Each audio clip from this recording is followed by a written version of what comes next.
Welcome to the Church and Family Life podcast. Church and Family Life exists to proclaim the sufficiency of Scripture, and we're going to be talking about church life and God's design for the church and people's often growing dissatisfaction with what happens in a church. And we're going to draw from a book that Dietrich Bonhoeffer wrote called Life Together, and he points out that we must keep our eyes on what Christ has called us to be and to do in the church. And he tells us that we often come to the church with what he calls our own wish dream, our wish dream for the church. What he means is that we come looking for what we want. We have our agenda, we have our laundry list, and then we get very disappointed if our wish dream is not fulfilled. Let me read to you what he says. One who wants more than what Christ has established does not want Christian brotherhood. He is looking for some extraordinary social experience which he has not found elsewhere. He is bringing muddled and impure desires into Christian brotherhood. What do you think about that? Sounds like Dietrich Bonhoeffer is preaching the sufficiency of Scripture here. He's really hitting the nail on the head. Meaning, he's talking about a rejection of the sufficiency of Scripture and bringing your own thoughts to what Christian community ought to be, rather than let your thoughts be shaped by the New Testament. And he wrote this a long time ago, and this still happens today. There's nothing new under the sun. There's nothing new under the sun. He says that having your own wish dream threatens the church. And so he explains that like this. He says, just at this point, Christian brotherhood is threatened most often at the very start by the greatest danger of all, the danger of being poisoned at its root, the danger of confusing Christian brotherhood with some wishful idea of religious fellowship, confounding the natural desire of the devout heart for community with the spiritual reality of Christian brotherhood. And he identifies that this can be a common malady for new, zealous Christians. So people who are taking their faith very seriously, but they're new. They haven't been around the block in local churches for a period of time, and so they're really trying to impose their preconceptions about what the Christian community would be like. Listen to what he says here. The serious Christian set down for the first time in a Christian community is likely to bring with him a very definite idea of what Christian life together should be and try to realize it. So he's new, he's excited, or she's new and she's excited, and she has this idea of a utopian Christian community, and then sort of tries to conform everything around him or her to these preconceptions of what it'll be like, and it is a life of perfection, in Jesus. Yeah, and it doesn't materialize. He says that it's poisoned at the root, which means, and we know this, you have people that show up at church, and they are poisoned at the root with some wish dream, as he calls it. Pastors just need to understand that and try to know how to shepherd people through it. Hey, maybe we should print this out, put it at the front of the church.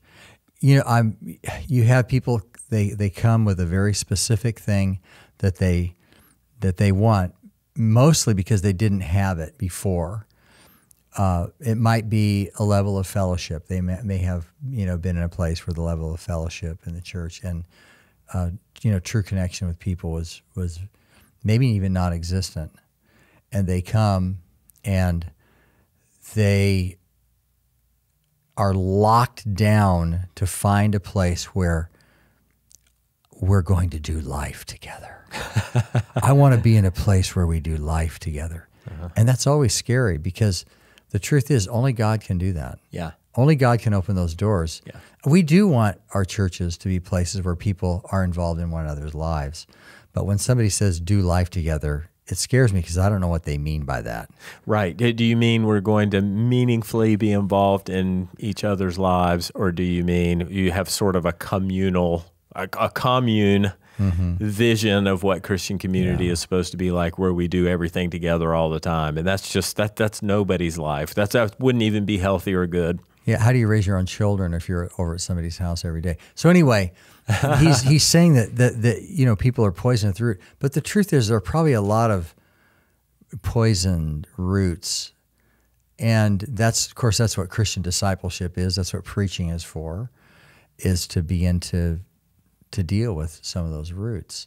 We shouldn't despise it, but we need to understand what's going on. I was tasked with leading the time of bringing someone into membership a couple of weeks ago. So we read the church covenant, and then they agree, that they want to live together in that way. So I was in the preparation for that time, I was counting the number of different scripture passages that are referenced. So you'll have a paragraph, you say this, but then it's founded on these scripture references. And there are 59 scripture references. Most of them are New Testament. And really the idea is we want to be bound together by the life that the New Testament sets forth for believers. And so we really want our local church life to be shaped not by our wish dream of our thought of what a Christian utopia would be like, but what the New Testament how the New Testament actually says we have to live together. Boy, you make me want to preach through our church covenant. We have the same church. We use the same church covenant, pretty much 59 verses. I'm doing a series on the church right now, and that wouldn't be a bad idea. It wouldn't be a bad start to go through the 59 verses that explain, all these things. But we're bound together by the texts that tell us how we ought to live together, not by my dream of what I think Christian community would be like, or yours. And you know what he says? He says, the sooner you get over this, the better. He says, the sooner this shock of disillusionment comes to an individual and to a community, the better for both. In other words, he's saying, it's good when the disillusionment comes, because then you got something to work with. Yeah. And he says, a community which cannot bear and cannot survive such a crisis, which insists upon keeping its illusion when it should be shattered, permanently loses in that moment the promise of Christian community. Sooner or later, it will collapse. Every human wish dream that is injected into the Christian community is a hindrance to genuine community and must be banished if genuine community is to survive. So, and he actually says that God will shatter it. God will come and shatter your wish dream of Christian utopia community. And then what? You will either adjust to God's wish dream for his people, or you'll be disillusioned with your brothers and sisters because they didn't conform to your idea of what it should all be like, and so you'll end up blaming them. Here's a quote. He says, "The man who fashions a visionary ideal of community demands that it be realized by God, by others, and by himself. He enters the community of Christians with his demands, sets up his own law, and judges the brethren and God himself accordingly. He stands adamant, a living reproach to all others in the circle of brethren. He acts as if the creator of the Christian community, as if he is the creator of the Christian community, as if his dream binds men together. When things do not go his way, he calls the effort a failure. When his ideal picture is destroyed, he sees the community going to smash. So he becomes first an accuser of his brethren, then an accuser of God, and finally the despairing accuser of himself." So I think he's right about the progression here, and think of what a death spiral that is. If a person goes down that death spiral, I mean, this is the type of thing that will cause someone to leave the faith altogether because they'll think, these other Christians, they failed me, God failed me, I've failed myself, I'm going to do something else. I'm done with the church. Yeah, I don't need this. Yeah. Yeah. You know, he says, he who loves his dream of a community more than the Christian community itself becomes the destroyer of the latter, even though his personal intentions may be ever so honest and earnest and sacrificial. So we can have genuine, honest, seemingly pure desires, but they actually work to destroy the community. I had what you just read. I had that outlined as a quote to be read to because of how powerful it is. The very next sentence is, God hates visionary dreaming. Wow. God hates visionary dreaming. Why is that? Well, it's because we end up looking to the dream to provide for us the things that God has designed us to depend on Him for. So, like, I have my wish dream of Christian community, and it's going to provide for me these things. And God is saying, no, I provide for you those things. I'm not going to give it to you in any temporal thing. These things are, we're made to depend on God and to look to God for the most fundamental things, not to Christian community.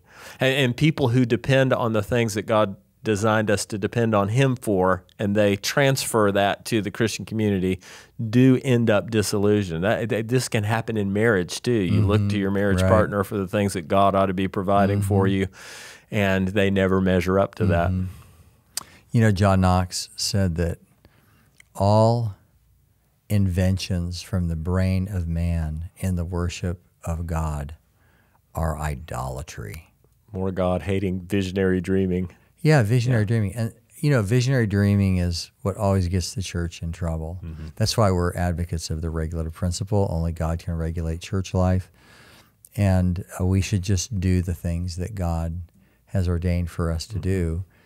And it will be pleasing to some, not to others, but to keep people focused on God's design and not trying to recreate the church with every creative brain, you know, that enters into the church, just to be satisfied with that, to bring everybody, to unify everybody around that. You know, thankfully, he gives us the antidote. So the venom that will kill you is your wish dream of what you think the Christian community. What's the antidote? The antidote is thankfulness, actually looking to God and being grateful for the things that He has given you in your brethren, not the things that you're pining away for that you think He should have given you. He asks, are your complaints the result of your wish dream? Yeah, and the answer to that is almost always yes. You're pining away for something He hasn't told you to even expect. Yeah. Let's close with Ephesians 4. Ephesians 4:1. It's really a call to walk in the church. How do you walk in the church? I, therefore, the prisoner of the Lord, beseech you to walk worthy of the calling with which you were called. And this is the heart of it: with all lowliness and gentleness, with long suffering, bearing with one another in love, endeavoring to keep the unity of the Spirit in the bond of peace. There is one body and one Spirit, just as you were called in one hope of your calling, one Lord, one faith, one baptism, one God and Father of all, who is above all and through all and in you all. But you are giving sort of the way to walk in the church with lowliness and gentleness and long-suffering. He concludes with a plea to the reader. So here's the plea. release people to be regulated by God. Don't you stop trying to regulate them into the form and shape of your wish dream, and let God make disciples at the pace that He makes He makes His followers into the likeness of His Son. Different paces for different people in different categories. He does it with perfect wisdom. You trying to squeeze them into the mold of your wish dream is only making everything toxic. Beautiful. Yeah. Beautiful. Yeah, thank you, Dietrich Bonhoeffer. Yeah, fantastic stuff. So it would be better just to let the wish dreams die and let the work of God by the Spirit of God, being patient with one another in all these things, and setting our hearts toward the things that God has ordained for the church to do, and just do them. That's where the sweetness is, and then God takes care of the rest, usually not in our timing, not in the way that we want it, but God calls us to patience in the church. So thank you for joining us in the Church and Family Life podcast. And Jason, thank you. Pleasure. Yeah, and we'll see you next time, next Monday. Thanks for listening to the Church and Family Life podcast. We have thousands of resources on our website, announcements of conferences coming up. Hope you can join us. Go to churchandfamilylife.com. See you next Monday for our next broadcast of the Church and Family Life podcast.